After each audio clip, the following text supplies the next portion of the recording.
All right.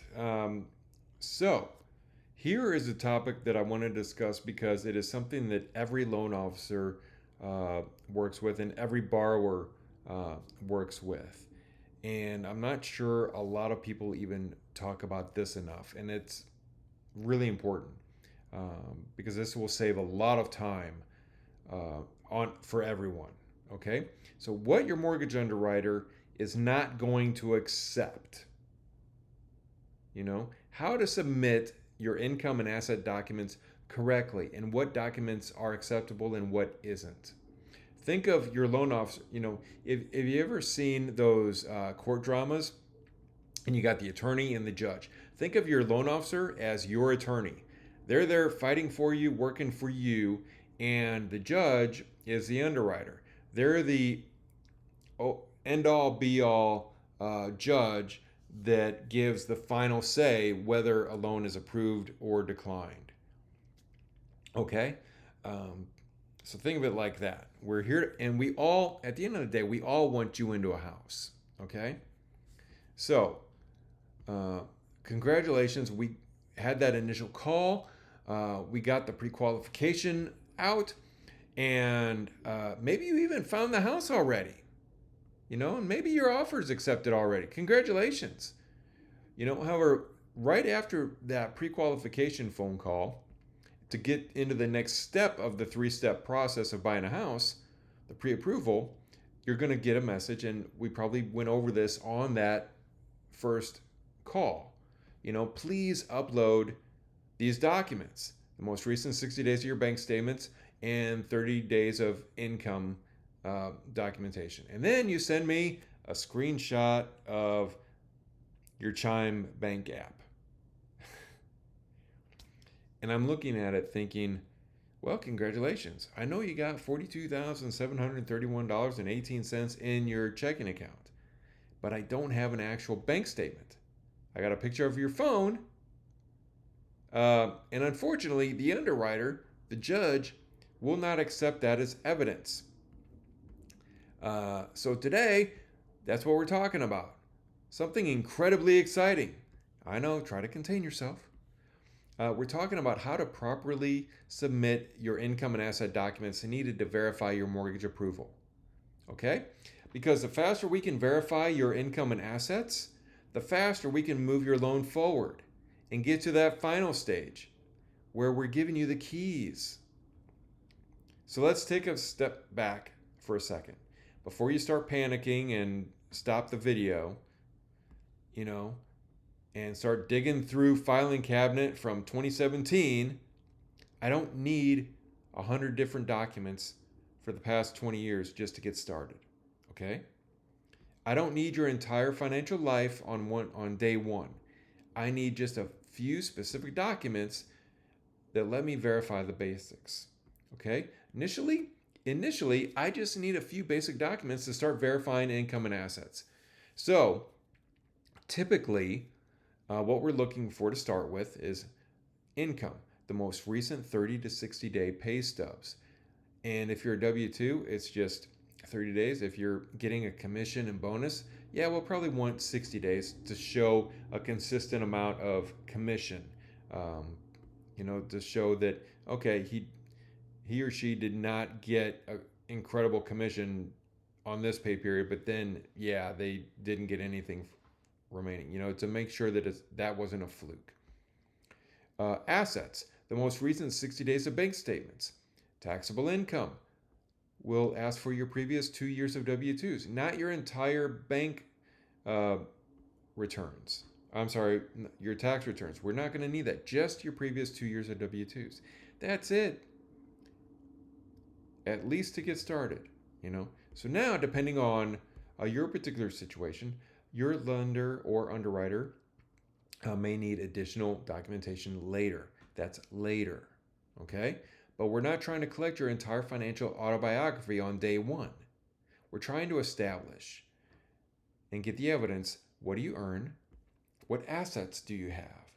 And can we document it? And can we get this person approved? So what if you already own a home? So here's another one people sometimes forget. Let's say you're buying another home, but you're keeping your current house. Congratulations! Maybe you're getting that second vacation home.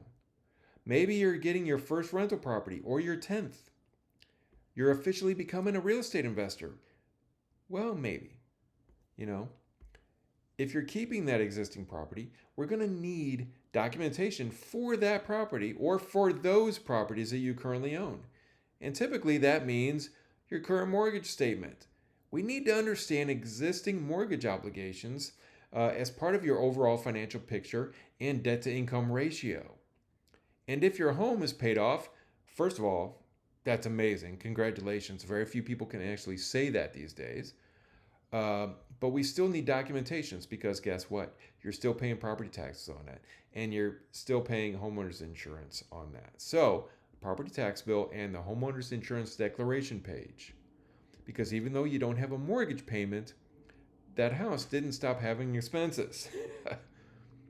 So, property taxes still exist, the insurance still exists, and those costs are relevant when we're evaluating your overall financial obligations. So why do you need all this stuff? Well, this is where I want buyers to understand what's actually happening, okay? You're not sending me documents because I enjoy paperwork. No. And I know that's hard to believe. My philosophy is if I can get you approved with the least amount of paperwork from you, the better, period. Because that makes it easier for you and us on the other end. So we're sending these documents because the mortgage lender needs to verify the information being used to qualify you before we lend you hundreds of thousands, if not millions of dollars for a house. So there's a big difference between I make $100,000 a year and, here's my official documentation showing I make $100,000 a year. And there's a big difference between I've got $80,000 in the bank or in a brokerage account, and here's my official statements showing the account, the ownership, the balance, and the transaction history. That's the difference between telling us and proving it, showing us. And mortgages are ultimately about documenting and verifying the information used to make a lending decision before we lend out hundreds of thousands of dollars. Now think about it. If this was you, wouldn't you want to verify the person borrowing money from you can pay you back? So the simple version, if you're just getting started with the mortgage process, don't panic.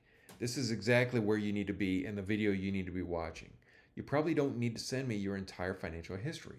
So let's start with the most recent 30 to 60 days of pay stubs, the most recent 60 days of bank statements and investment statements, your previous 2 years of W-2s.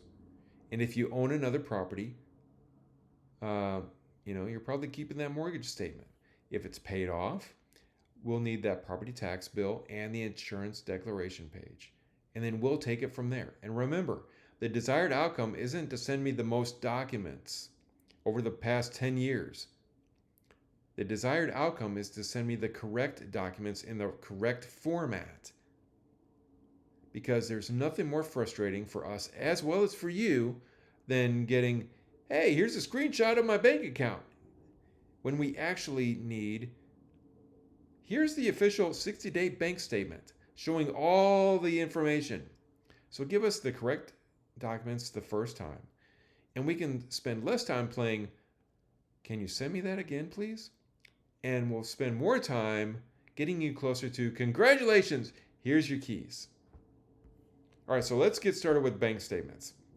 If you're using money from your bank or investment accounts, we need documentation that actually allows us to verify who owns the account, where the money is, how much money there is, where the money came from, and what happened in the account during the required period.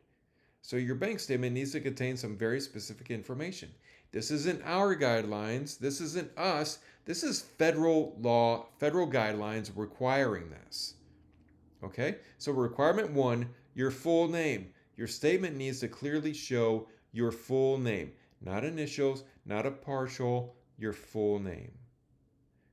We need the official document showing the account belongs to you. Then your mailing address. Okay? Again, we're not trying to make this difficult. We're trying to establish that the document is actually an official financial statement associated with you, and it's your account. Requirement 3, the full account number. We need the account information to identify the account. And yes, I know you're probably thinking, but Richard, isn't showing my entire account number dangerous? How do I know you're not going to hack my account and steal my money? I get it. I hear you. Your concern about protecting your financial information is completely understandable. God knows, with all the scammers out there, I get it. But the lender needs acceptable documentation to verify the account. Don't alter the document yourself. We'll handle the information according to the appropriate documentation and privacy procedures required by federal law. Trust me, I take that back. There's a saying, if the person says, trust me, that's the person you need to run away from. So you can verify this yourself. We as a lender are required by law to take certain procedures and precautions related to your personal and private information, and we need to handle all of your personal and private information with very specific procedures to protect all of that. Okay? So, requirement number 4, bank name and address. Your official statement should identify the financial situation. See, I'm getting all flustered talking about this stuff. We need to know the official statement and identify your financial institution. Okay? We need to know who's holding the money. Again, this is not a scavenger hunt. We're not trying to identify your bank based on the color of its logo. We need the actual statement. Requirement number 5, all transactions for the last 60 days. Again, that's a federal requirement. This is a huge one. Okay, we need the required 60-day transaction history. Not here's the current balance, here's the account summary, here's the number I see when I open up my banking app. We don't need the screen capture from your phone of the banking app. We need the actual statement documenting that information. That actual PDF is preferred, covering the required period and showing the transactions, because an underwriter isn't simply asking how much money does this person have. They're also asking, can we verify the source and the history of these funds? And that's a very different question. So, requirement number 6, send every page. So here's the one we get a lot of. Your statement is 5 pages long, let's say, and you send me page 1. Well, okay, thank you. But where did page 2 to 5 go? Did they run away? Did they join the witness protection program? And typically I get the witness protection program. Sometimes that happens once we send out that pre-qualification letter. Don't hear from the person ever again. So send every page, even if the last page is blank. Okay? If the official statement says page 105, 205, whatever, I want page 5. Even if it says, congratulations, you've reached the end of your statement, or this page intentionally left blank. Okay, send all of it. Requirement number 7, we need to see all 4 corners. And I know this sounds ridiculous, but until you see what we sometimes receive, someone will take a picture of a statement and we get the top left corner, the top right corner, bottom left corner. And apparently the bottom right corner was eaten by the camera. Or sometimes the thumb is covering up some pertinent information that we needed to see to verify that information. We need all 4 corners visible. They need to be legible. So please don't crop off the account information. Don't crop off statement dates. Don't crop off the page number. Don't crop off the bottom of the document. We need the entire document. Okay. Uh, Requirement number 8. That led me to this one. Make it legible. Okay. A lot of times we'll get something that it shows up this small on the screen, and then you zoom out and you can't read it. Uh, if I got to zoom 400%, tilt my monitor, squint, and hold the document 6 inches from my face, we've got a problem. You know, it has to be very clear. I can't read something that's pixelated and all blurry. I got to be able to read it. Look at these. I'm old. Look at this. I got to wear glasses. So please make it legible. If the image looks like it was photographed during an earthquake or in 1920 and whatever, please try it again. Here's another one, requirement number 9, the correct date range. And this one is very important because we need specific dates, the most recent pay stubs, the last 60 days of bank statements and investment statements. So make sure you're sending me the correct statements covering the required period. Don't send January and February when we need March and April. And don't send a statement from 2022 unless we ask for it because, well, okay, yeah, it is a statement. But it's not the one that we asked for and it's not the one that we need to verify those assets. Requirement 10, do not alter the document. Don't take a Sharpie and cover up the account, number. Don't redact information yourself. This isn't the CIA, showcasing, releasing private information So just don't edit it yourself. Don't type, "This is my money." Yeah.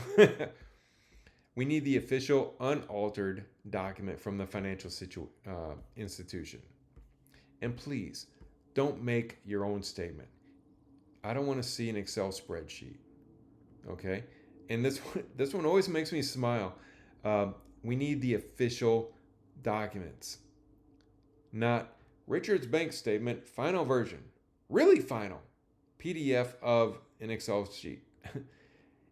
And I've actually gotten those. We need the official bank statement that comes from the financial institution. That's the one that we need.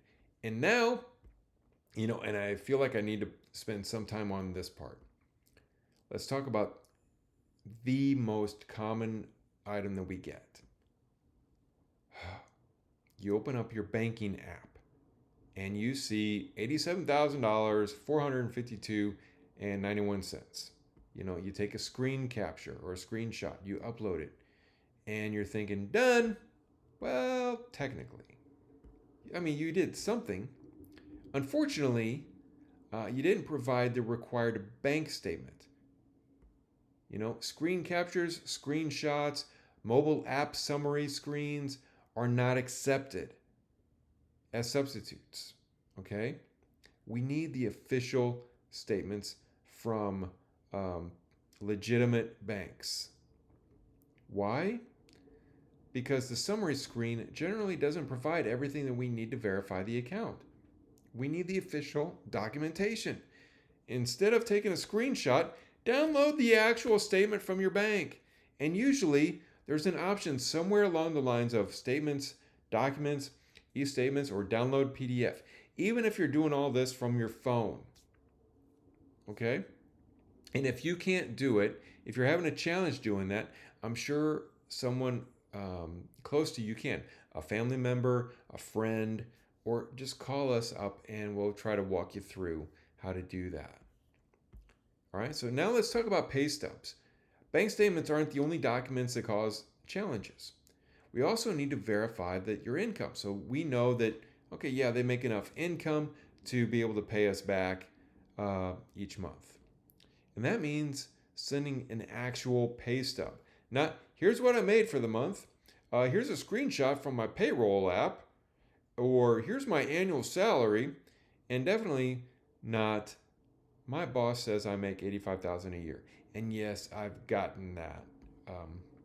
We need the standard information normally contained on an official payroll pay stub. Things like your name, employer information, their name, the employer name, address, phone number, that kind of stuff, the pay period, the pay date, gross earnings, the year to date earnings, taxes, deductions, net pay, and other applicable payroll information. In other words, send the actual pay stubs, not a summary of the pay stub. And the most common mistake I see is, and here's what I want you to understand, okay? When your lender asks for documentation, we're not trying to annoy you. We're not being a pest or a pain.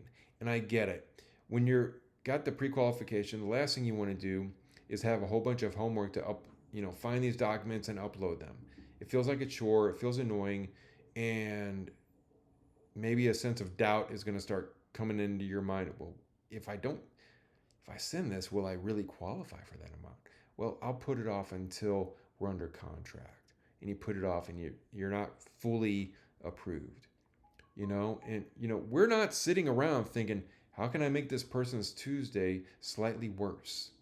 We're not trying to, do that. We're on your side. We're working toward getting your loan approved. We want to lend you the money. And the underwriter has to be able to verify the information being used to qualify you. They're the judge. So if the documentation is incomplete, we have to ask for another one. If the image is blurry, we got to ask for another one. If it's pixelated or pages missing, if it's just a screenshot or a screen capture, we have to ask for the actual statement. And every additional request can add time and frustration to the process, not just for us, but for you. So, yeah, I hate to say it, but yeah, you got some homework. Here's the reality.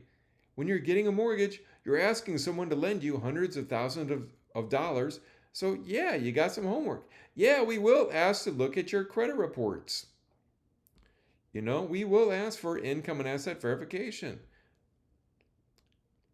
But you know what? We also have homework. Your lender has homework. Your real estate agent has homework. The underwriter has homework. And when you're under contract and we get the title company, they got a lot of homework. The appraiser has homework. Everybody has homework. This is like Oprah. You have homework. You got homework. Everybody gets homework. But your homework is pretty simple. Give us accurate, complete, official documentation the first time. And then that can save everyone a lot of time. And at the end of the day, don't you want to save your time and spend your time shopping for your dream house and making the offer on your dream house and being able to know that you've made that offer and have the confidence knowing that it's going to be accepted because you did your homework? So, here's the golden rule I want you to remember. Don't send us what you think proves your income and assets. Send us the official documents that allow us to verify them. Okay? And there's the difference. For bank and asset statements, remember your full name, your correct mailing address, full account information, bank name and address, the required 60-day transaction history, and every page. All four corners visible.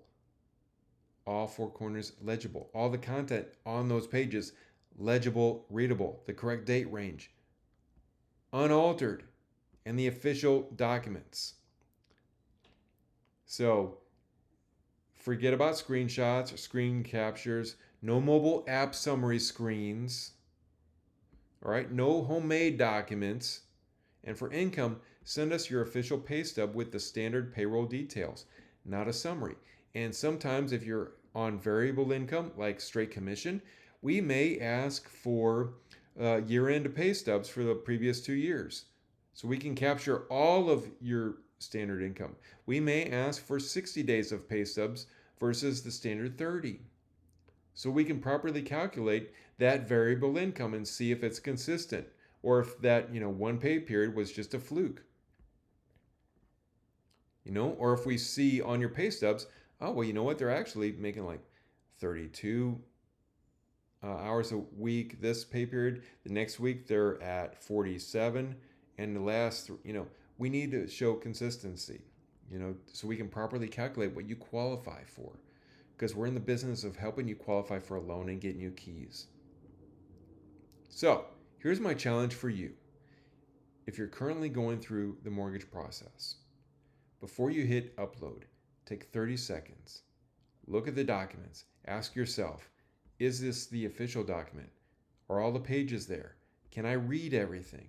Are all four corners visible? Does it cover the correct date range? Did I accidentally send a screenshot of my cat instead of the actual statement? Which, if you accidentally send us pictures of your dogs or whatever, that's fine. I get it. I appreciate the dog pics. But we really need the official documents to get your loan approved. So if the answer is yes, that you did all those correct things, then upload it. If the answer is no, fix it before you upload it, because our goal and our desired outcome isn't just send us documents. The desired outcome is you sent the documents that the underwriter can actually use to get you approved. So my name is Richard Sailing. I'm a licensed loan officer. And if you're thinking about buying a house and you found this content valuable, please, boom, smash that like button down below. Subscribe to the channel. Share this content with someone who is going through the home buying process or you think would find this information valuable. And remember, clear documents, complete documents, official documents. Because when you're buying a house, the last thing you want standing between you and your house keys is a blurry picture of the checking account.